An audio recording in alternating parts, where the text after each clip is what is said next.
En attendant bébé, cette semaine, je reçois mon amie Stéphanie pour venir nous parler d'un sujet très tabou, la sexualité.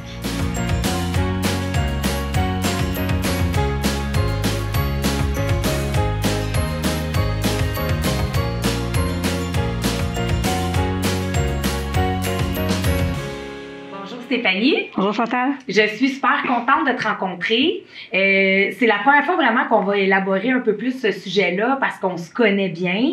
Tu as fait un bac et une maîtrise en sexologie et je trouvais important d'avoir quelqu'un qui est capable de dire les vraies choses parce que la sexualité, c'est vraiment un sujet tabou. Et on voit de plus en plus là, des couples qui se séparent. Ouais. Toi aussi, là, tes enfants t'en as quand même qui sont... T'en as un ado, là. T'en as un qui est quand même... Un de 10 ans, puis 2 de 7 ans. Oui. Des fois, là, à 2 ans, ils sont ados, mais 10 ans, là... Il est pré-ado, pas mal. Il est pré-ado. Donc, puis c'est rare dans notre contexte de vie qu'on voit nos amis de quand on a accouché qui sont encore en couple. Ouais. J'ai dit dans d'autres émissions, entre autres, qu'il y a 2 causes. Surtout, c'est le sexe et l'argent. C'est ça. Et je trouve qu'on essaye pendant les cours prénataux de beaucoup préparer la venue de l'enfant, mais on oublie de penser au couple. Puis aujourd'hui, je veux vraiment qu'on parle de ça ensemble. J'ai beaucoup de questions à te poser, puis j'ai besoin de ton expertise. Donc, je vais commencer avec comment, pour toi, c'est quoi la sexualité? En fait, pour moi, la sexualité, là, c'est un peu... c'est autant solitaire que en couple, en fait. OK. Il y a différentes facettes à la sexualité. Il y a autant de sexualité qu'il y a d'humains sur la Terre. Wow. En fait, il n'y a pas deux façons... Il n'y a pas juste une façon de faire l'amour. Il y a l'amour avec soi, l'amour avec les autres, mais c'est certainement pas contraignant. En fait, pour moi, l'amour, c'est multiplication des façons de faire, créativité, imagination, mais c'est surtout un partage. Soit un partage avec soi pour se retrouver dans l'intimité ou un partage avec l'autre pour échanger, pour construire, pour grandir dans des difficultés. Puis ça, là, quand tu dis ça, là, tu sais, c'est la sexualité, ça peut être avec soi ou avec un partenaire. Oui. Moi, je vais vraiment, là, tout le long de l'émission, je vais te parler entre autres de questionnements, de vécu que j'ai eu avec des mamans qui m'ont posé des questions puis j'avais pas nécessairement là, la réponse. Entre autres, tu sais, j'ai des mamans qui, après l'accouchement, sont un peu craintives, justement. Des fois, il peut avoir eu de l'épisiotomie. Des fois, même s'ils n'ont pas l'épisiotomie, ils sont fatigués, ils n'ont pas le goût de faire l'amour, tout ça. Et il y en a des fois qui me disent, oh, mon Dieu, j'ai su que mon mari se masturbe, je prends ça mal, c'est parce qu'il le fait tout seul. Toi, pour toi, c'est sain, là. Pour moi, c'est plus que sain. En fait, la sexualité part de soi. On ne peut pas donner le contrat à quelqu'un d'autre de nous satisfaire sexuellement. Puis on ne peut pas donner le contrat à quelqu'un d'autre de prendre en charge notre sexualité. Notre sexualité nous appartient. OK. Puis souvent, ce qu'on fait comme erreur, en fait, même moi, là, avant de faire mes cours, puis avant d'avoir la chance d'être avec le conjoint que j'ai aujourd'hui, j'avais pas compris cette facette-là, en fait. Pour moi, c'était aussi tabou, là. Pas, malgré que j'ai été élevée dans un milieu hyper ouvert au niveau de la sexualité, que j'avais des belles discussions avec mes parents là-dessus. Le besoin, en fait, de la masturbation, là, c'est la construction, la base même de son intimité avec soi. Puis pour partager quelque chose avec l'autre, il faut être confortable avec ce qu'on a. OK. Donc, pour moi, la masturbation, elle est obligatoire, mais elle peut prendre toutes sortes de formes. Là. Quand on pense à masturbation, on va y aller tout de suite avec c'est un peu ce qu'on voit dans la porno, dans tout ça, mais en fait, la masturbation, ça peut être simplement des caresses. C'est quand on se lave, comment on se lave, comment on apprend à connaître notre corps en grandissant. En fait, la masturbation, ça passe par tout ça. Puis, tu sais, dès le plus jeune âge, l'enfant va se masturber. De façon mécanique, sans nécessairement avoir une décharge orgasmique, mais il va nécessairement avoir des gestes mécaniques réconfortants au coucher. Ça va souvent arriver au coucher ou au moment de relaxation. C'est de cette façon-là que l'enfant va se calmer. Fait que c'est inné, c'est normal. Oui, tout à fait. Puis, est-ce que toi aussi, tu penses que c'est important de garder une sexualité saine, même avec l'enfant, parce que... moi, selon moi, puis tu me corriges, j'ai réalisé que des fois, les mamans, ils veulent tellement être maman qu'ils oublient qu'il y avait un couple avant. Mais oui. Puis pourtant, il faut garder ça parce que si t'attends, malheureusement, ça se peut que quand toi tu sois prête, le conjoint, il a développé d'autres mécanismes pour aller satisfaire. Exact. Effectivement, tout à fait. C'est tout à fait vrai. Puis tu sais, On a toutes passé par là, nous, les mamans, d'avoir cette espèce de 9 mois à porter cet être-là, de l'accoucher, puis de devoir le partager avec l'humanité. Oui. Mais ça fait en sorte qu'on s'oublie, tu sais, puis on pallie à tout, puis c'est normal, hein, on a 1000 choses en tête. Oui. Mais quand les couples prennent conscience dès le départ, avec une belle communication de ce qui est important, mais la sexualité prend d'autres formes. Un massage de pied, des caresses. Okay. Tu sais, moi, j'ai un souvenir là, personnel. Je me rappelle de mon bébé, mon premier, là, couché sur une couverte à côté de nous sur le sofa, là, puis on se faisait un super amoureux. Et cette image-là, je pense qu'à 99 ans et 3/4, je vais m'en souvenir encore. Parce que mon chum et moi, on se regardait dans les yeux, on partageait du bon temps.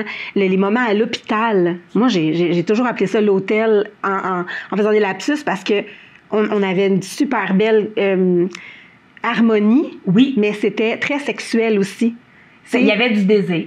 Oui, puis, tu sais, les câlins, les caresses, c'était pas... tu sais, c'est pas vrai qu'une femme qui va sortir de l'hôpital, de toute façon, un peu pas, dans les premières semaines, avoir une sexualité avec son conjoint. Oui. Mais en tout cas, moi, personnellement, les premières semaines, j'ai eu une sexualité avec mon conjoint, mais c'est clair que c'est une sexualité qui était différente. Oui. C'est un besoin de tendresse, un besoin de se réunir, de se rappeler qu'on était une famille. Puis, c'est pas arrivé à mes deuxièmes et troisièmes, à mes jumeaux, mais au premier, c'était là, c'était très le fun, c'était très présent. Mais donc, oui, c'est ça, mais ça passe par une communication à la base du conjoint.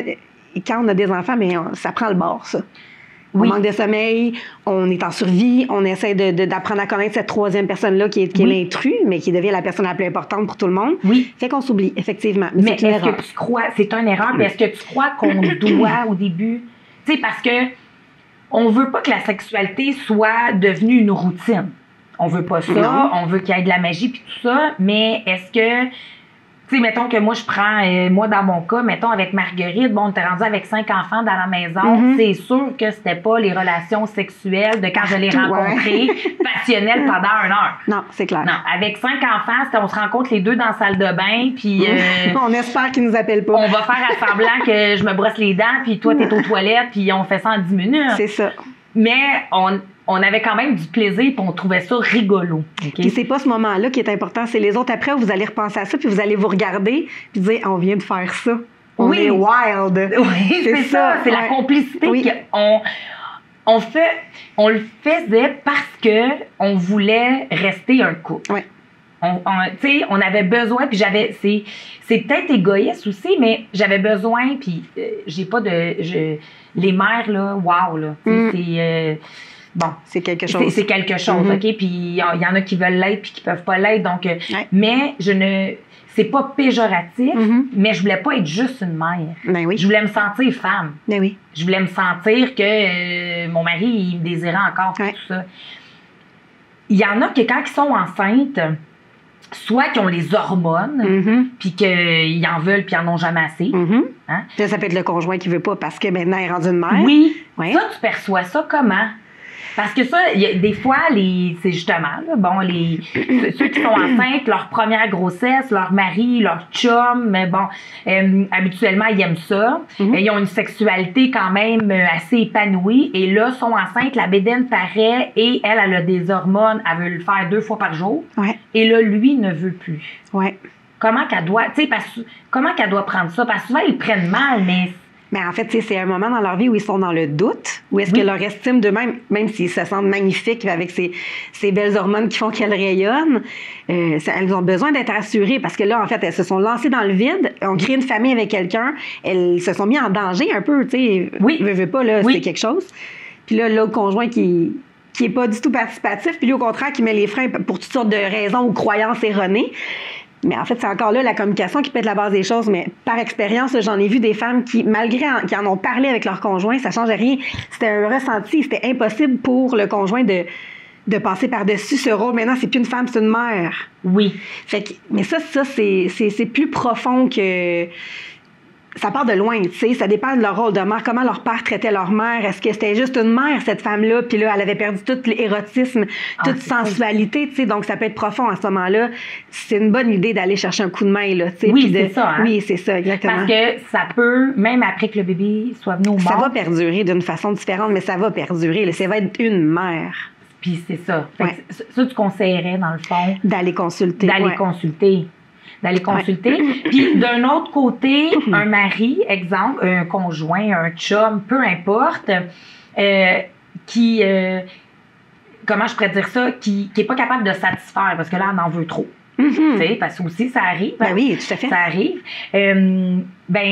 Ce que j'aime dans ce que tu dis, c'est que soit pas mal de t'auto-satisfaire non plus. Tu as le droit de faire l'amour avec ton mari, mais tu as le droit aussi de t'auto-satisfaire. Bien sûr. Puis c'est sain. C'est sain, et oui, tout à fait. Puis il y a des sex shops partout pour vendre des objets pour s'aider, ou même si on n'en a pas besoin. Mais tu sais, c'est simple et c'est souhaitable, parce que l'important, c'est d'être bien. Oui. Donc, si pour elle, c'est pas suffisant, c'est pas de la faute de son conjoint, c'est son besoin à elle. Donc, elle doit utiliser des moyens différents. Elle doit se satisfaire, se masturber, se caresser, prendre le temps, prendre soin d'elle. Parce que souvent, puis malheureusement, la sexualité est vraiment un pilier pour tout le monde, comme si c'était un moment pour prendre soin de soi. Puis c'est aussi ça.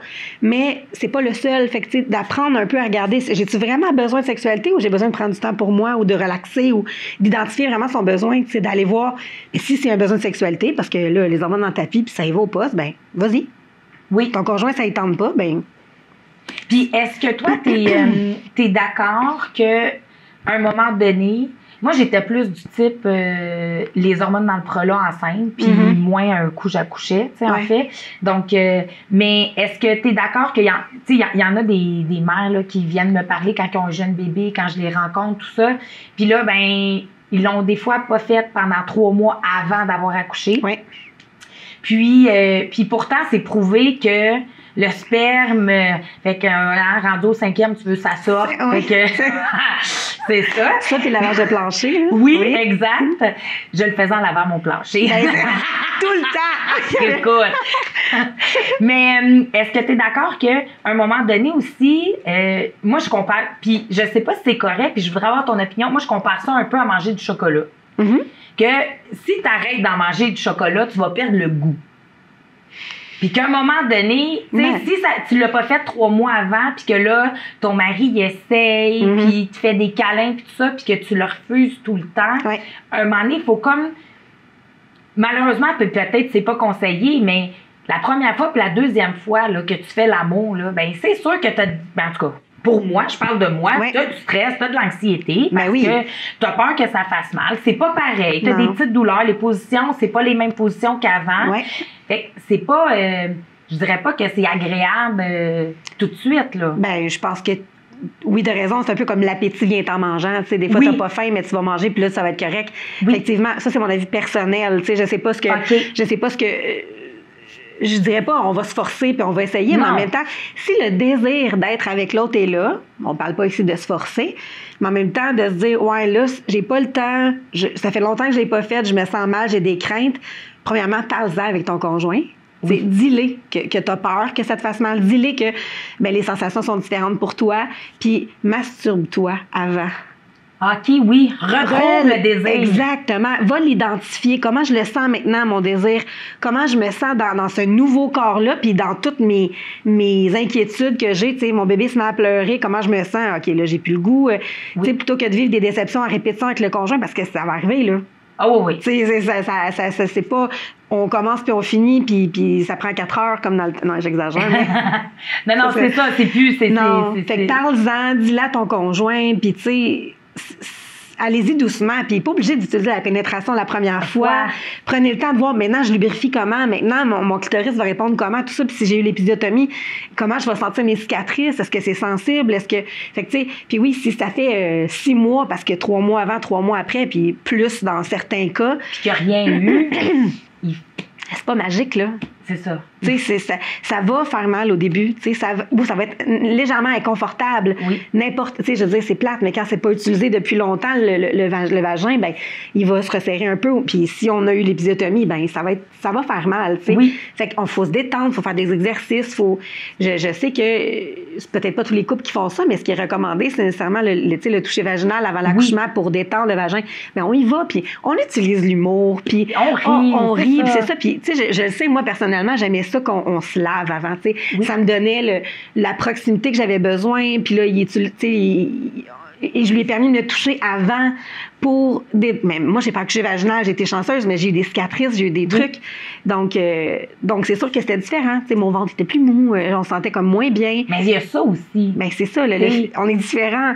Mais faut y aller dans l'ouverture, faut être prêt. Puis quand on décide de faire un bébé avec quelqu'un, si on le fait pour une bonne raison, parce qu'on a envie d'agrandir puis de multiplier notre belle famille, ben faut installer... Puis la communication, il faut l'installer avant qu'arrive le bébé. On pense pas que ça arrive comme par magie après, là. C'est là. Exactement. Puis on en parle de nos inquiétudes pendant la grossesse, puis on en parle de... Tu sais, il n'y a rien de magique qui va arriver, là. Donc, c'est l'idéal, c'est ça, de le dire. Toi, tu te sens comment? OK, on vient de faire l'amour, je suis rendue à 6 mois, je te sentais moins là. Ouais, je trouve ça dur, j'ai peur de te faire mal. Tu sais, on s'en entend ça des fois. C'est sûr que c'est erroné, là, le bébé ressent rien. Mais de le nommer, tu sais, OK, mais est-ce que tu veux qu'on se renseigne? Est-ce que tu sais, des fois, il y a un couple qui... Ça se peut qu'on le sait pas, là, si ça fait mal ou non. Accompagne-moi à mon rendez-vous chez le médecin, on va en parler, on va discuter tes appréhensions, tu sais. Donc, vraiment, la communication, c'est important. Puis est-ce que tu dirais aussi que c'est la base pour garder un couple? Ben oui, parce que les one night, on ne parle pas nécessairement, hein?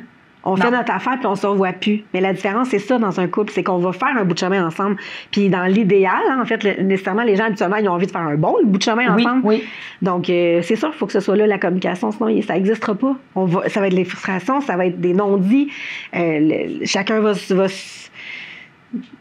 s'éloigner un peu de sa façon. Donc, c'est ça. Cette année, là, c'est fou, là, avec la pandémie, tout ce qu'on voit dans les séparations, les divorces.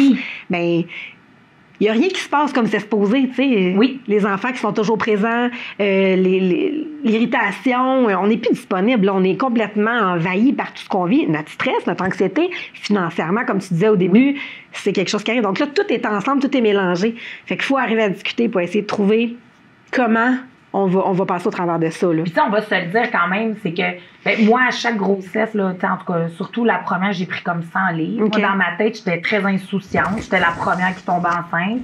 Puis dans ma tête, j'accouchais, puis le gras sortait avec. Oui, ben oui. Mais c'est connu. Mais le gras, finalement, mes jeans, j'ai monté au mollet, puis j'ai appelé ma mère en broyant de... Va me chercher des joggings. Va me chercher mes joggings de quand j'étais enceinte de 8 mois. Là, tu sais. Puis, veux pas, j'avais comme un dédain aussi de mon corps, parce que dans ma tête, à moi, ma visualisation, c'est que j'accouchais puis je revenais, là. Comme avant, là, avec mon ventre tout correct, ma peau, puis finalement, c'était pas ça, là. J'avais une marque monde sur le ventre. J'étais même pas capable de me toucher le ventre, parce que j'avais comme un dégoût. Ben oui.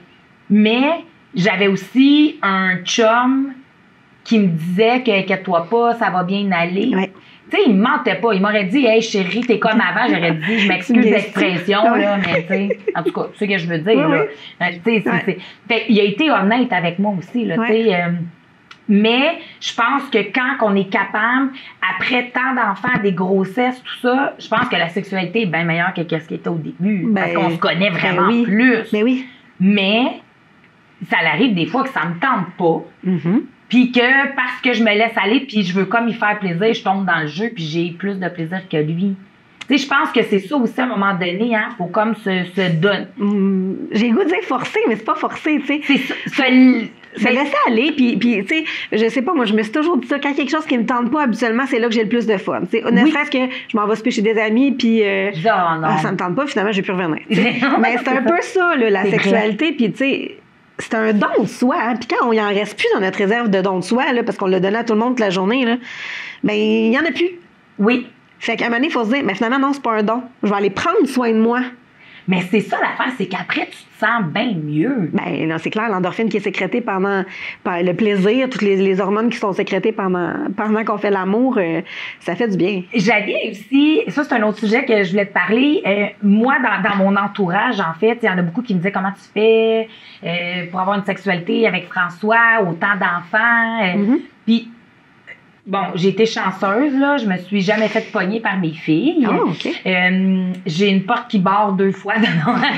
Non, mais je me suis jamais fait, en tout cas, que je crois. Ouais. Puis on parle de veux pas, j'ai des filles. Hein, donc, c'est sûr qu'on a parlé de sexualité, l'importance, bon, de se respecter, puis bon, avec tout ce qu'on entend en plus de nos jours, là.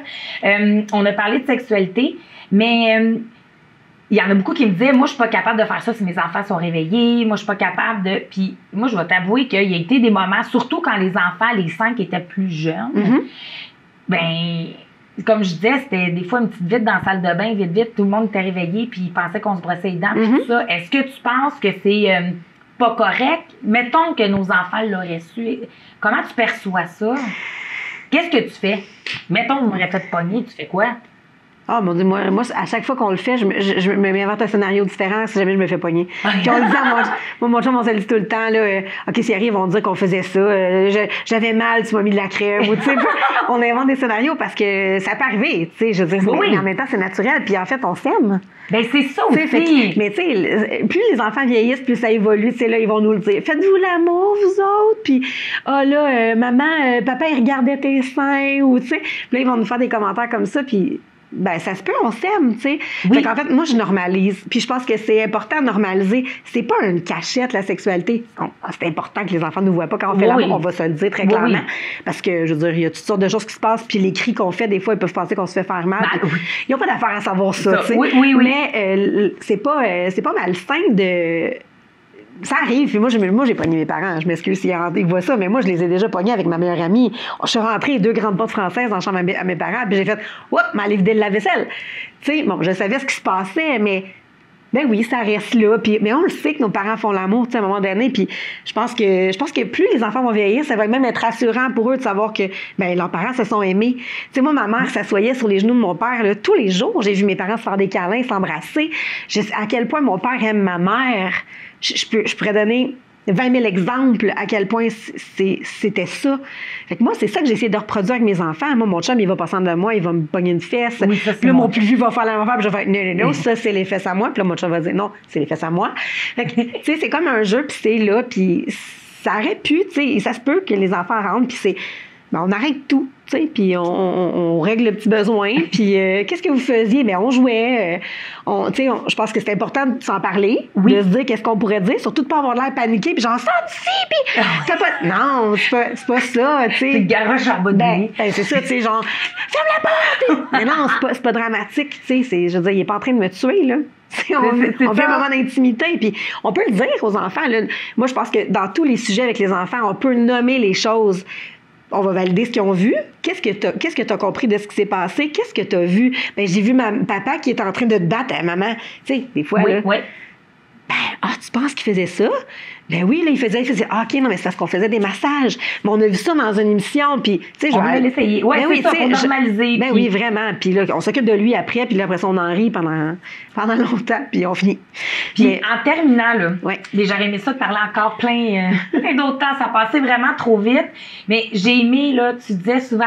Moi, j'ai expliqué à mes enfants qu'à un moment donné, là, bon, c'est l'heure d'aller vous coucher parce que mon rôle de maman est terminé. C'est ça. Puis ça, je crois qu'on l'oublie. Puis c'est ça, entre autres, qui fait qu'il y a beaucoup de couples qui se séparent. Tout à fait. Tu peux-tu, juste en terminant, me dire un peu, là, pour toi, c'est quoi, là, cette philosophie-là? Là? Moi, là, j'ai 2 ou 3 chiffres dans ma journée, tout dépendant des jours. Je suis une maman le matin, je suis une intervenante pendant la journée, puis je suis une maman le soir. J'en ai 4, en fait. Oui. Puis le soir, j'en deviens une maman. Une conjointe, une blonde, puis une femme. Hein. Oui. Donc, moi, à un moment donné, mes enfants se couchent à 7h30, 8h, puis là, oh non, reste avec moi, dors avec moi. Moi, je leur dis à mes enfants, tu sais, là, moi, je me suis occupée de toi, je t'ai donné tout ce que tu avais besoin, je t'ai fait 1000 câlins. Là, maintenant, ton rôle, c'est de dormir, puis le mien, c'est de devenir la blonde à papa. Puis là, on s'en va en bas, on va écouter un film, on s'en va nulle part, on est ici. Mais là, je suis une femme. Là, je redeviens une femme, puis je m'en vais prendre soin de moi, puis donner de l'amour à mon chum. Ah, ben non, le reste avec moi. Ben, c'est comme ça. Puis c'est comme ça depuis qu'ils sont tout petits. Là, je leur dis, là, it's mommy time, tu sais. Oui. Là, c'est du temps à moi qui m'appartient, puis je deviens une femme maintenant. Fait que là, ils vont redescendre. Là, des fois, ça arrive, là, qu'ils descendent en bas, puis je suis pas capable de dormir. Puis là, je suis comme, OK, qu'est-ce que je peux faire pour toi? Ben, rien. Ben, c'est ça. Là, maintenant, c'est le temps de dormir parce que c'est ton rôle à toi de le faire. Moi, je suis en train de faire autre chose. Puis, c'est correct que ce soit comme ça. Puis des fois, je me suis comme questionnée en disant, c'est trop intense, ils sont bébés pas longtemps, puis je pourrais aller dormir avec eux. Puis non, moi, mon lit, maintenant, parce que j'ai fait du cododo longtemps, j'ai allaité longtemps, j'ai donné tout ce que j'ai pu, ils ont eu le meilleur de moi. Mais maintenant, mes enfants, sauf s'ils sont malades, ils dorment dans leur lit, dans leurs trucs, ils sont bien, ils ont des magnifiques chambres que j'ai faites à la soie de mon front. Mais mon lit, c'est mon lit, avec moi et mon chum. Puis ce qui se passe dans ce lit-là, ça nous appartient. Fait que ce qui fait que tu es encore avec. Ça fait 20 ans. Oui. Ouais. Merci. De rien, ça fait plaisir.